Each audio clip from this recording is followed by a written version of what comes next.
ReZero, Volume 1, Chapter 1, Part 2. After Subaru's first friendly interaction in this different world, a pleasant, heartwarming episode, 1 hour had passed. What is the meaning of this? Their investigation had stalled. As Subaru faced the girl's cold stare, he scratched at his face, trying to find a way out. Even with all of my experience, I never thought that it would be this difficult. You seem to have a really high opinion of yourself, but I haven't seen anything from you to prove it. No matter how you slice it, things aren't going well. Nobody says no matter how you slice it anymore. Pointing that out only made things worse, and the girl's stare grew sharper, at which Subaru shrank away. Even though they had been searching for a little under an hour, for some reason, Subaru and the girl were back in an alley. Of course, there was a really good reason for this. There were several factors Subaru had discovered that made their search difficult. First, Subaru didn't know his way around town. Given that he had just been summoned from another world, it was hard to blame him for wanting a pass on this one. Additionally, it seemed that the girl was unfamiliar with the area as well, and that at least 10 minutes were wasted with both having full confidence that the other knew their way around. It was pretty funny, actually, or so Subaru thought, but the way the girl was staring at Subaru, she didn't seem to find it funny at all. Second, the characters and symbols written here and there were completely illegible to Subaru. Given that Subaru didn't have any trouble communicating by speech, he hadn't thought at all that much about it. But after a second look, he saw that all around here and there were handwritten symbols. Unless they were all some sort of mystic charms to protect against evil magic that tended to be popular, those symbols were probably letters for the common language. And because he couldn't understand them, he couldn't even read the road signs.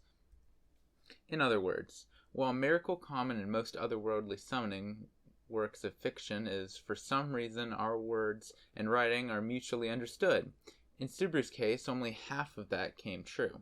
But given that if Subaru hadn't been able to communicate through words, he would have been as good as dead, it was hard to call his situation unlucky. Still, why do you have to raise the difficulty like that on me? The world's not kind at all.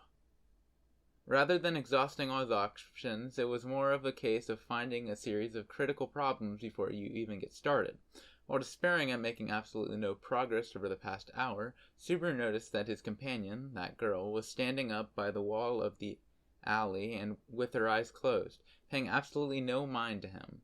Seeing her lips move as she muttered something a few times, he tilted his head in confusion. Wonder what she's doing. Oh, that? She's communicating with lesser spirits. Subaru raised his eyebrows in surprise as the girl's gray cat suddenly reappeared right in front of his eyes. I thought I hadn't seen you in a while, but you hadn't gone home or anything. You were here the whole time? There's still a bit of time left before I have to go. Unlike those minor spirits she's talking to, I take my job seriously. Well, that's quite honorable of you. But what are these lesser spirits again? Going by the name, I suppose they're ranked down from the regular spirits, Subaru thought. As if agreeing with Subaru's musings, the cat, floating in midair, waved its long tail back and forth. Lesser spirits are beings that, in a state prior to becoming real spirits, start to develop some knowledge. If, over time, they gain power and self-awareness, they become spirits like me. As he nodded, listening to the cat's explanation, Subaru noticed that the area around the girl began to glow. The silver-haired girl was surrounded by faint lights that looked as though they were fireflies. It was the kind of scene that most people would subconsciously hesitate to interfere with. It was like holy ground, whereby the influence of the supernatural, only what was sanctified, was allowed to be. In response to the scene, Subaru, Wow, that's so cool! Are all of these glowing things spirits? Ah! Intruded on it without a second thought, breaking the fantasy of it all as he started talking to the girl. As the girl cried out in surprise, you could see droplets of tears that formed in reaction, sparkling in her eyes. Then the girl's flustered state spread to the lights around her, and... Oh, look at that! They're panicking. The many lights started to flee this way and that, before finally scattering and disappearing into the air. Both Subaru and the girl opened their mouths, dumbstruck, searching for where the lesser spirit had gone. Quickly, the girl tried to communicate what she had been doing, but it didn't appear the lesser spirits were heeding her call anymore. Just look at what you did! They're gone! What are you gonna do about this? I'm sorry. It was my first time seeing spirits like that, and I got a little excited. I didn't mean... It didn't look like they were dangerous or anything. It was only safe because I had them under control. If you had done that to an inexperienced spirit mage, it would have been awful. In the worst case, the spirits could have gone berserk and... Bam! Bam? The girl was trying to admonish Subaru for not taking his action seriously, but using the word bam wasn't exactly helpful. Oh, come on. There's no way those little sparkly things could be dangerous. Do you really expect me to believe that? Well, to put it one way, Puck said, I may look pretty cute, but it would only take 2 seconds for me to turn you into a pile of dust. Damn spirits are scary. A shiver went down Subaru's spine in response to the cat's peaceful-sounding death threat, and he looked back at the girl. I definitely hope you don't happen to be so upset you set that cat on me or anything. I would never use Puck for something like that. If I were going to be violent with you, I'd handle you myself. Ugh, it really looks like they aren't going to answer me anymore. Failing to establish a second contact with the lesser spirits, the girl, depressed, shook her head powerlessly. I suppose it's not helpful to ask this after the spirits have already gone, but what is it exactly that you were trying to do? I was trying to see if I could get any information from them about what I'm looking for. They disappeared before I was able to ask, though. What, really? Subaru was struck speechless by the gravity of his mistake. Seeing that, the girl jumped in. But it did take some time, and lesser spirits didn't have the kind of clear awareness that regular spirits have, so I wasn't really expecting much, but... Okay, I'm sorry, that's a lie.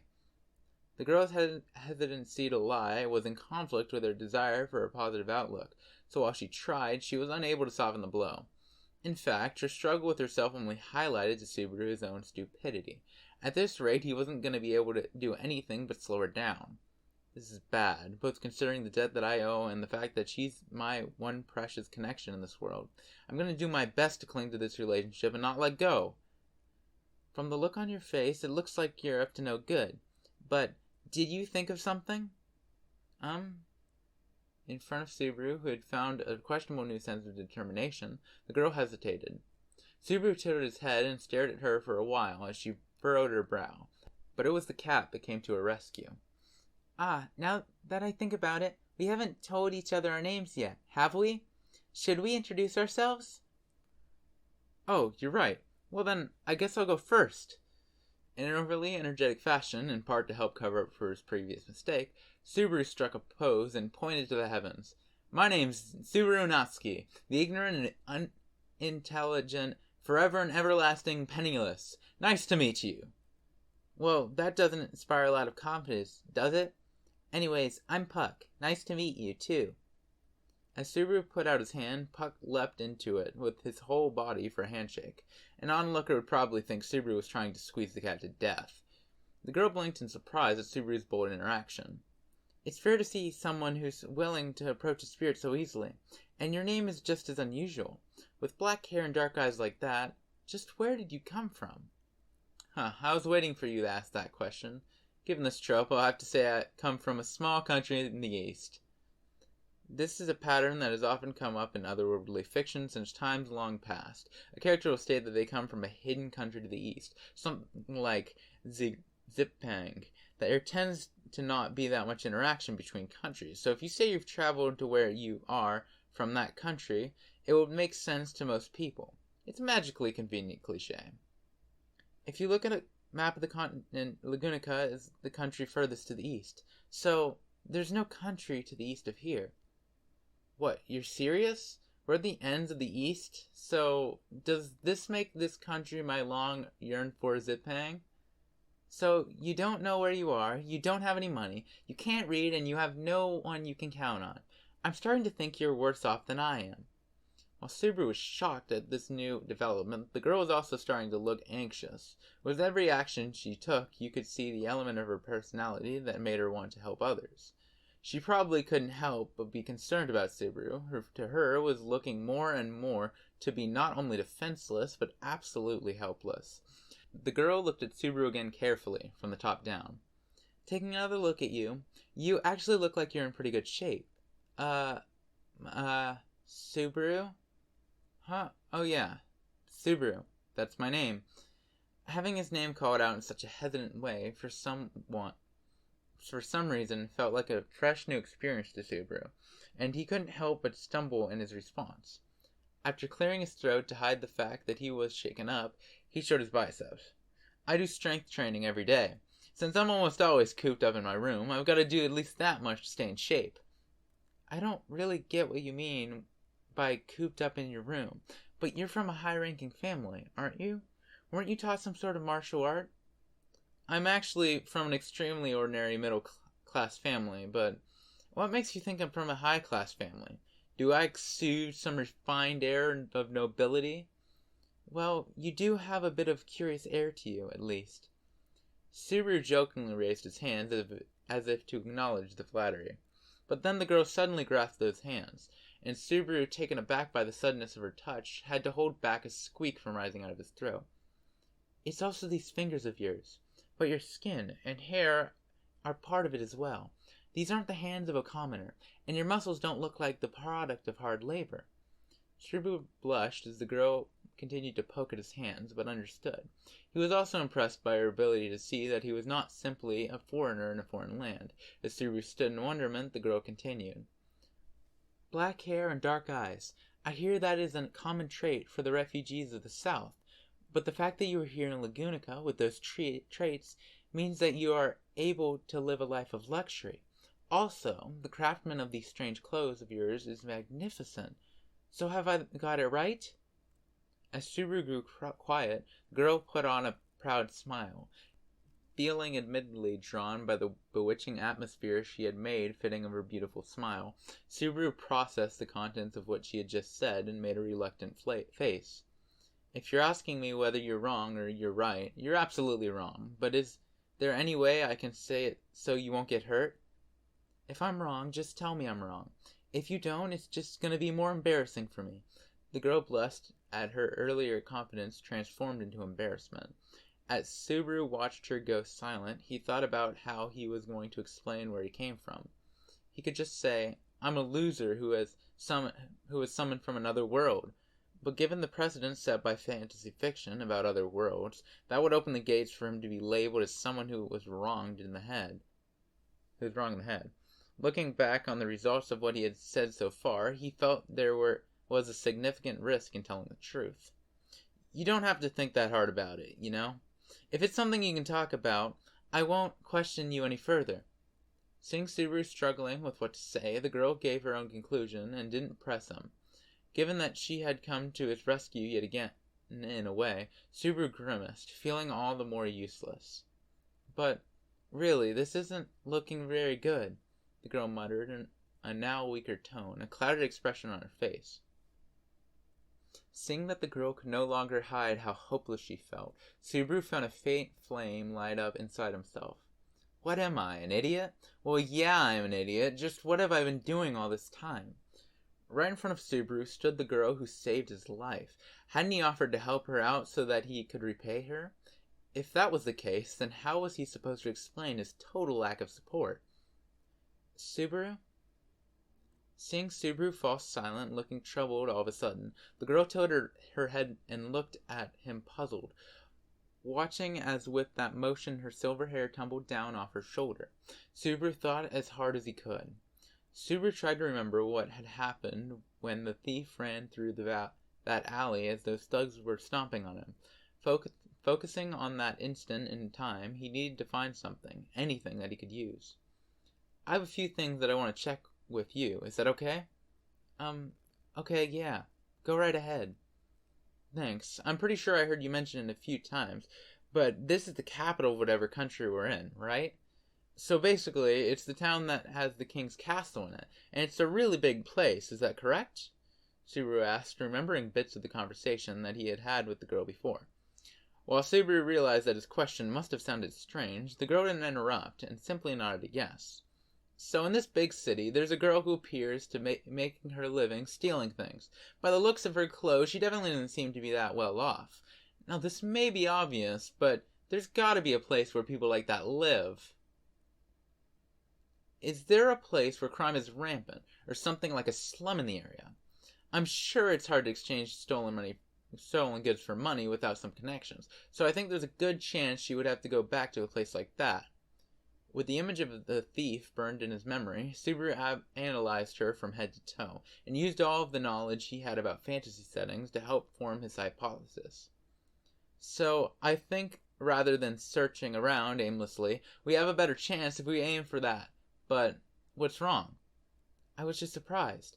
You really do have a good head on your shoulders. Well, rather than a logical conclusion, it's more than a common theme in a medieval fantasy, but if this is all it takes for you to start thinking better of me, I have a feeling that I've got a long way to go.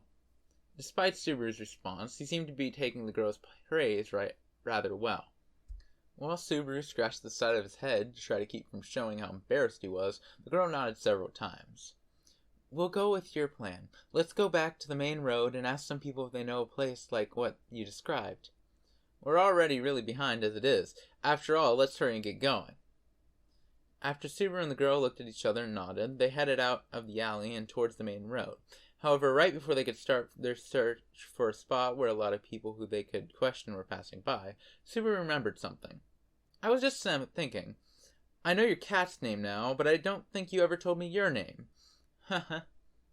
While Subaru thought that bringing this up now might have not been the best time, the girl's eyes widened a bit in surprise.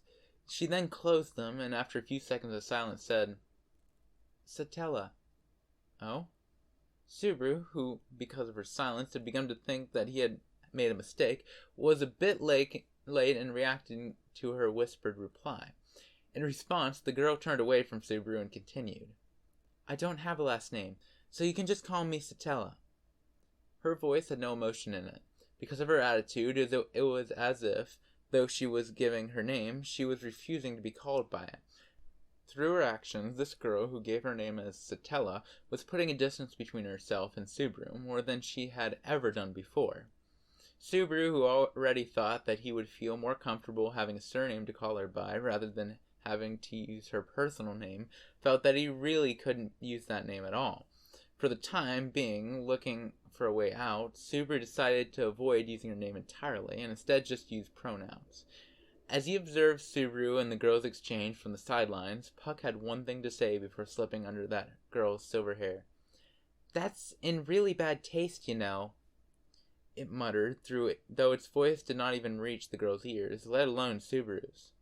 Using the sounds of the bustling crowd as a guide, Subaru and Satella walked back to the alley they were in and reached the main road about 10 minutes later.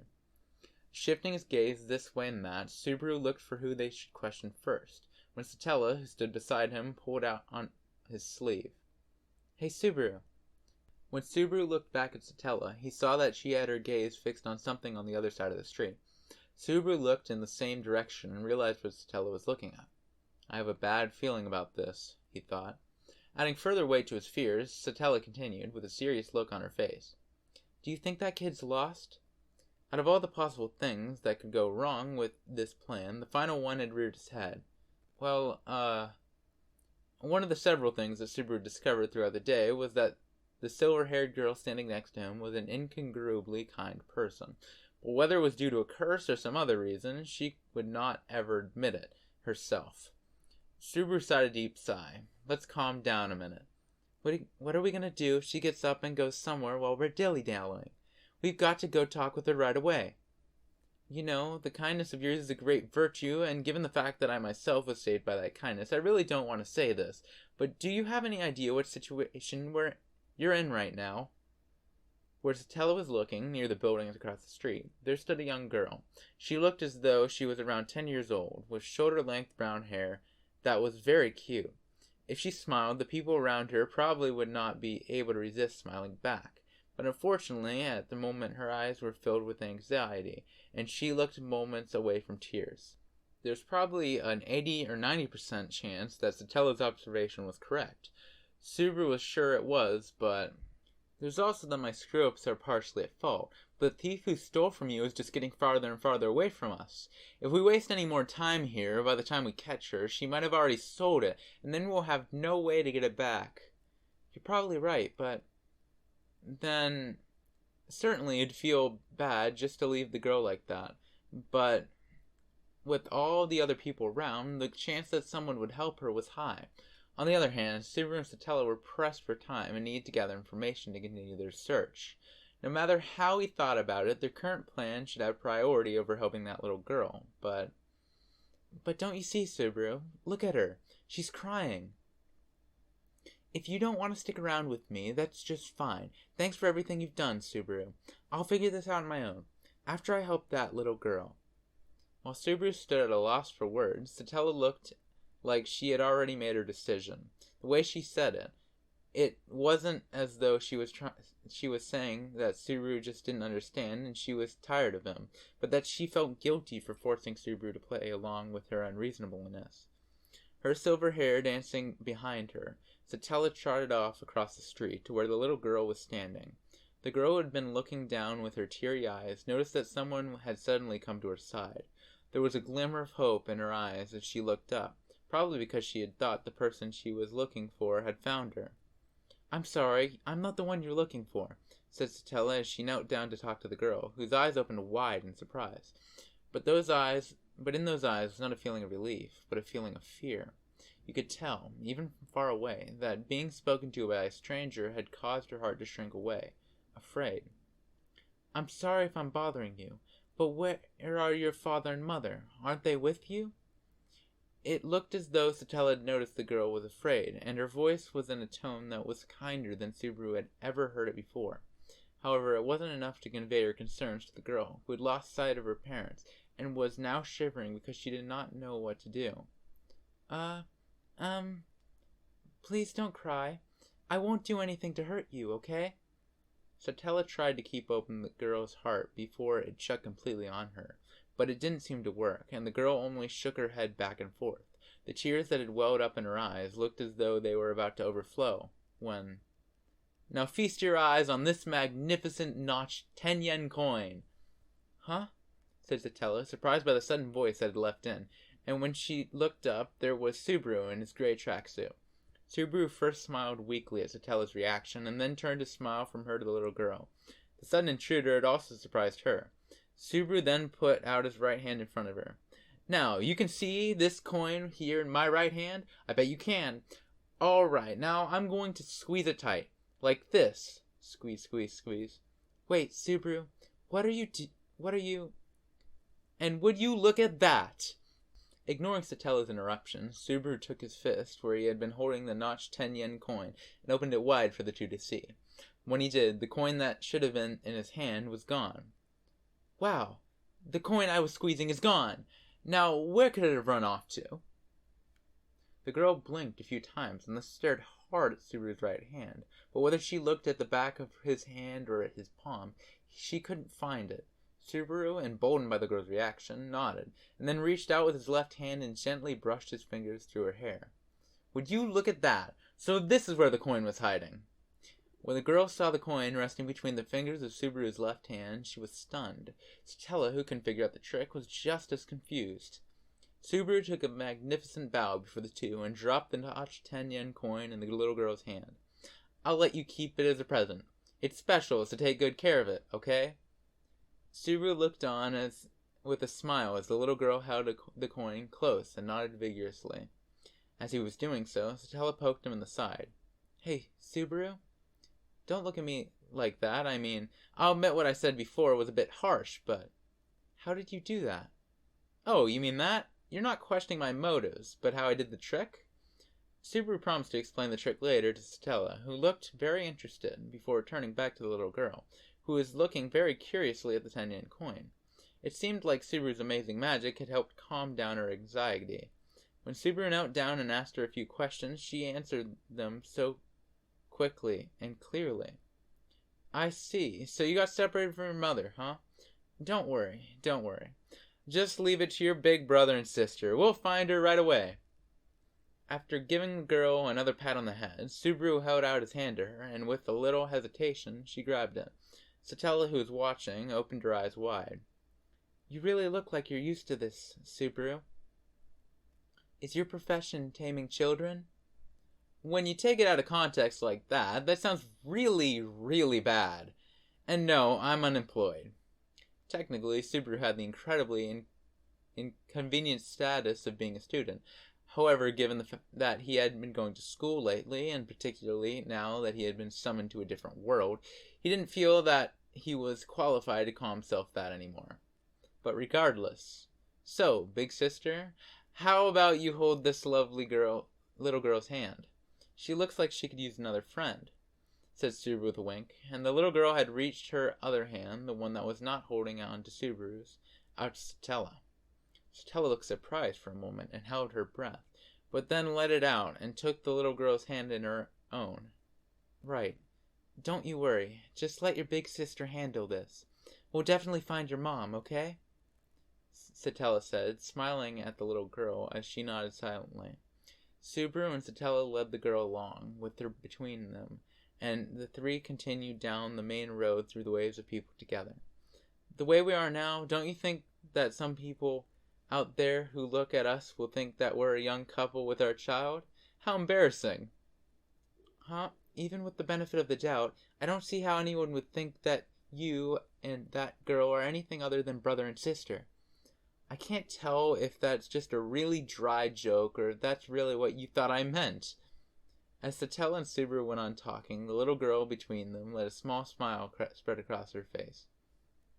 Fortunately, perhaps they really stood out as a group. It didn't take long before they found the little girl's mother. In this case, it wasn't only Subaru who stood out, but also Satella, with her silver hair and extraordinary beauty. Thank you so much! Once the girl's mother was reunited with her child, she thanked Subaru and Satella several times, though they smiled and played it off as if it were nothing. As the little girl and her mother were leaving, the girl looked back and waved goodbye several times, and Subaru and Satella waved back. Subaru turned to look at Satella, as she stood beside him, waving to the girl, and saw that she had a bright and cheerful expression on her face. Now, I get the feeling that we've wasted a lot of time doing this, but what does our big sister have to say? I'm sure she'll find some way to describe this as a means to an end, Subaru said in an orchestrated manner, snapping his fingers and making fun of Satella's all-too-kind nature. Of course, he wasn't really criticizing her. It was more than he was just poking fun. After all, Satella had given such a roundabout excuse for why her encounter with Subaru was useful, though it was curious to hear what she would say. It's simple. In response to Subaru's teasing, Satella smiled. Now we can be in a good mood as we continue to search. Even if we got my badge back, I'm sure I would have regretted not helping that girl. Don't you think it is better to help the girl and get my badge back? It didn't look like Satella was just saying that to keep her hopes up. She looked so refreshed, she probably believed it. With that kind of response, Subaru really didn't know how to say. He would have to rethink his opinion of this girl. Not only was she the type of person who was so kind she always ended up losing everything, she also was the type of person who wanted to have it all. I see. You're right.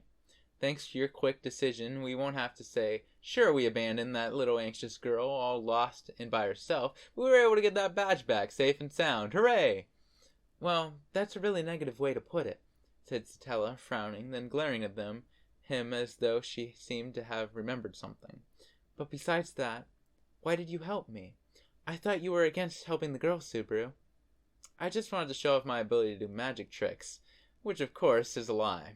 Didn't I say so before? I'm going to help you find your badge so I can do a good deed for the day and go to heaven. But since you helped the girl, doesn't that count for your good deed for the day already? That's a very good argument. But I mean, it's not like I'm limited to one a day or anything. I can do more. So anyways, I'm going to do enough for tomorrow today. I'm actually planning to get this whole week out of the way. Subaru had the feeling that he was getting away from the true meaning of this whole do one good deed a day concept, but he still tried to make an argument. Satella stood by, shocked. Subaru, with a personality like that, you're going to end up losing everything one day.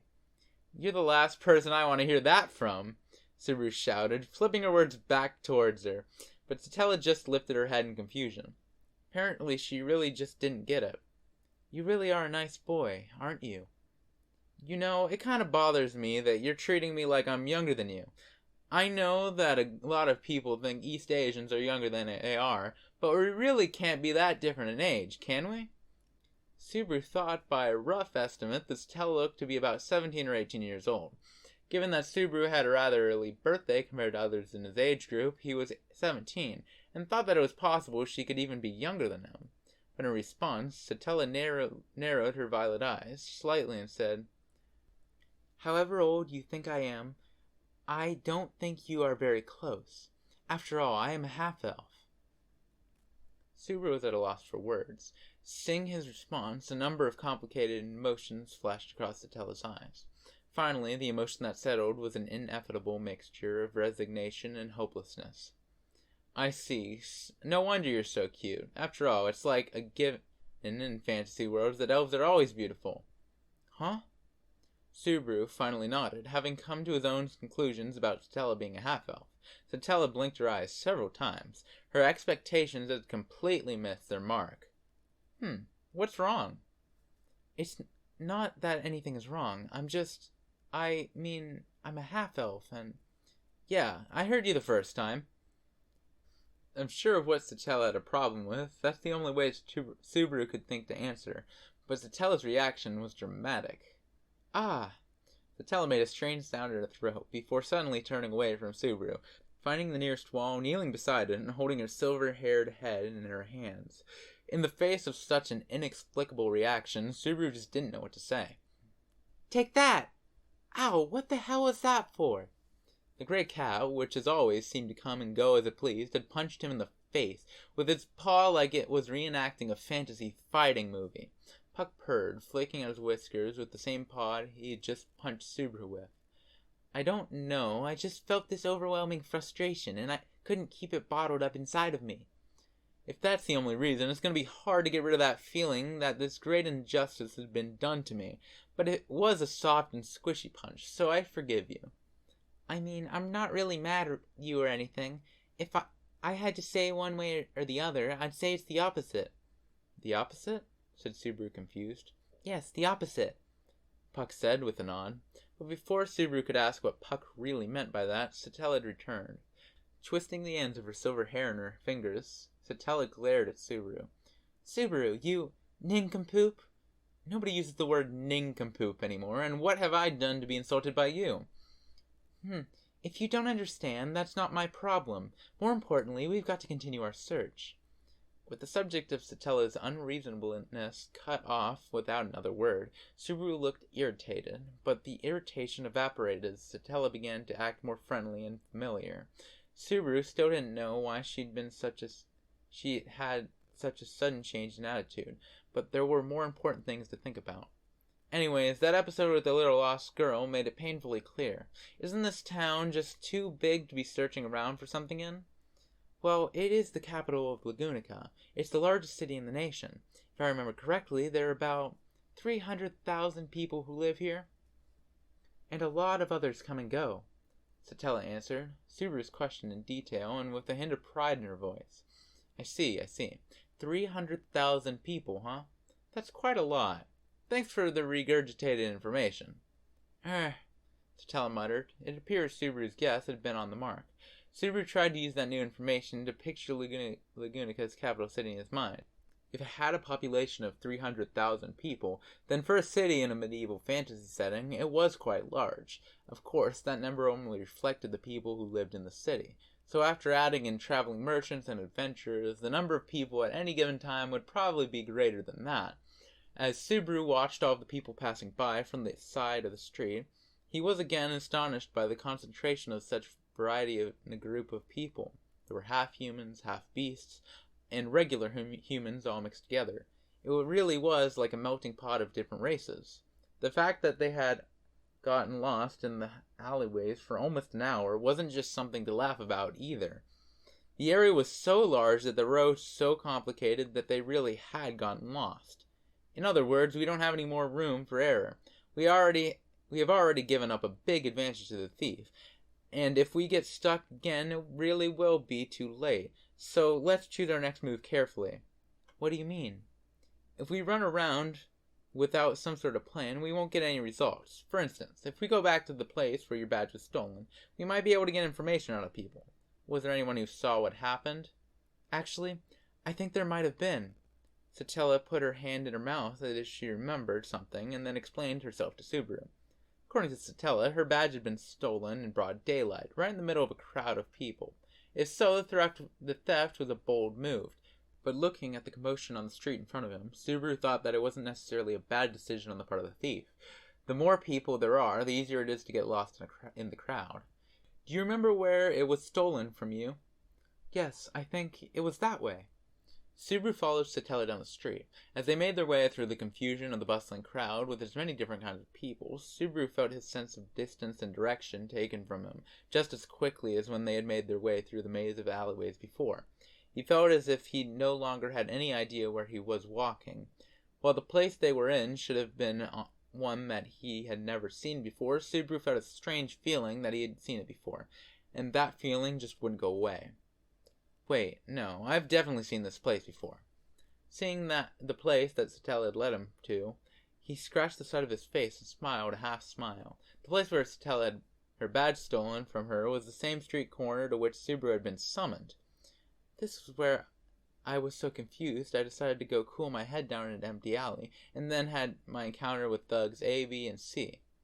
Remembering what had happened about 2 hours earlier, Subaru now mused to himself that amazing coincidence like this really did happen sometimes. If so, he was in good luck. He had someone in mind that they could talk to. So that's the situation, I told her. Leave it to me. And came over here to see you, Mr. Fruit Salesman. Subaru spun around and pointed at the owner of the fruit shop on the side of the main road. The fruit that lined his shop was fresh, and just looking at it made his mouth water. What, it's you again? I was hoping for a customer, Mr. Brooke, said the shop owner with a cold glare that didn't seem fitting for one who dealt with customers on a daily basis. The man wore a bandana and was very muscular. He had a stern-looking face and a deep, threatening voice. To top it all off, he also had a white scar that ran down the left side of his face, probably left by some kind of blade. No matter how you looked at it, there was no way he was a respectable, law-abiding citizen. That was why it was surprising for him to be behind the counter of a fruit shop. Oh, don't be so cold, Pops. You were acting pretty nice to me not that long ago. That's because I thought you were a customer. If I had known you had no money on you, I would have chased you out earlier. Like I'm about to do now. Subaru was trying to act like they were best friends, but the shop owner was having none of it. He waved his hand as if he was shooing away a bug. Oh, come on, Subaru sighed, relaxing his shoulders. Are you sure you want to treat me like this? Haven't you noticed that I'm different from the last time I came here? What's that? Shop owner, unsure of how to react as Subaru made a triumphant expression, nostrils flaring. Subaru stepped aside and held both his hands out to show Satella standing beside him. Look at that! I brought someone with me. You may have chased me off once you learned I was penniless, but what do you think now that I've brought in someone who just very well may become a new frequent customer of yours? Subaru? I hate to say this when you've got your hopes up, but I don't have any money on me. What, really? You're telling me that we were walking around the capital without so much as a single coin between us? Shop owner gave a sigh, and he looked at the two paupers in his shop. So, what was it you wanted to say now that one beggar's become two? Well, actually, we're looking for something, and I wanted to ask if you could at least hear us out. That was just my way of saying I don't have the time to deal with you people. Take a hint, the shop owner yelled. Subaru felt himself take some intense eardrum damage. This wasn't a good idea after all, was it? Said Satella, shrinking away as she tugged on Subaru's sleeve. It might be true that asking for help without buying anything was pretty selfish, but that didn't change the fact that they had no money to buy anything with. Just when Subaru was about to give up on trying to get any information out of the man, he heard a voice. Are you the two from before? Subaru and Satella turned around. Standing right in front of them was a woman with long brown hair. It was someone they had both seen before. After all, the woman was not alone. Holding her hand was a little girl who looked very happy to see them. We are, but why are you in a place like this? The only other person here is a heartless, scary-faced man. This is my husband's shop, so I thought I'd stop by and say hello. Your husband's shop? Subaru and Satella looked at each other and then turned back to look inside the shop, their gazes finally setting on the scar-faced man, who had folded his arms. Pops, you didn't kill this woman's husband and take the shop, did you? What are you going on about? This is my shop and this is my wife.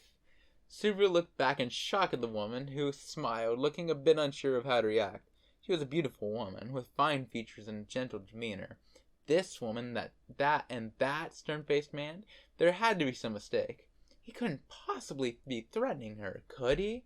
Subaru thought with a worried look, but despite Subaru's rude conjecture, the little girl who was holding her mother's hand darted past Subaru to the shop owner, who hugged her and picked her up. Oh, look at you! Aren't you all excited? Now tell me, how did you know these two destitute beggars? Beggars? Dear, don't call them that. After hearing her husband's sharp words, the girl's mother raised her eyebrows and began berating her husband. She then explained how she, her daughter, Subaru, and Satella had come to meet. After hearing what had happened, the shop owner set his daughter down. I'm sorry about that. This is not the way to talk to people who saved my daughter. Please forgive me. Oh, don't worry about it. I mean, it is true that we don't have any money on us, and... That's right, old man. I hope you think long and hard about your action. Your cute face looks pretty scary right now. A look from Satella shut Subaru up. Right after that, the little girl reached out her hand to Satella. In her hand was a small ornament in the shape of a red flower. Satella held her breath, and looked from the ornament to the little girl and back several times, with a slightly troubled expression. Please take it, said the mother, placing her hand on Satella's back, urging her on. My daughter wants to thank you in her own way.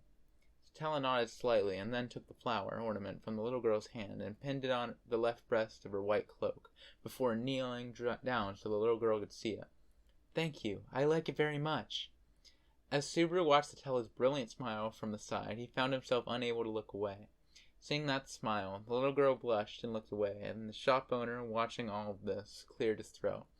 You saved my daughter. I want to thank you. Ask me whatever you want. With a strong nod, the stern-faced shop owner put on his best smile. Satella was surprised, but then looked to Subaru and smiled. But it wasn't the same smile as before. This one was a triumphant one. See, I told you. It really did come around and help us in the end, she said, as if this odd twist of fate was entirely her own doing. And that's where I'm going to end part 2 of this. As you can see, I'm already at 40 minutes here. And so yeah, all of these chapters are probably going to be 3-parters at this rate. I can't say I definitely, as much as I'm not the best at rereading or content that I've already consumed, I do enjoy this look and seeing things and picking up things that I didn't catch the first time, along with some details that were left out of the anime, such as her conversing with spirits in the town, which doesn't come up. If you really do like this, give it a like and maybe even subscribe to follow my content. Honestly, as happy as I am to watch the numbers go up and up, I mean, it's kind of addicting. I can see why people like it. The real reason I ask for this is so that more people can see this. More people like you who enjoy this type of content will be able to find it. But with that out of the way, thank you guys. Thank you all for listening to this. And I suppose I'll see you guys next time. Bye.